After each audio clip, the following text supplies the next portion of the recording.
Disesdi Dotsadolegwa, Kanigid, Hisgi, Wasdi, Kawonu, Andawo, Amohi.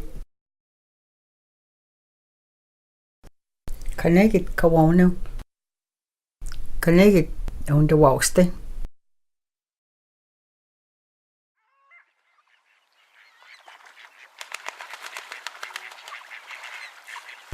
diya, Kawonu, Sogwo, adawo, Kawonu,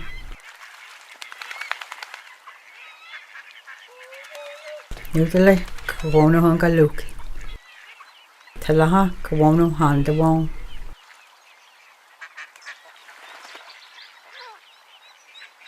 Nudale, Kawonu, galuhgi, Tsoi, Kawonu, andawo, Nudale, Kawonu, galuhgi, Nvhgi, Kawonu, andawoi,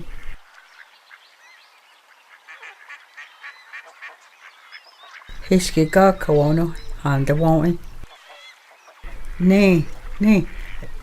Hisgi, Kawonu, andawo, Amohi.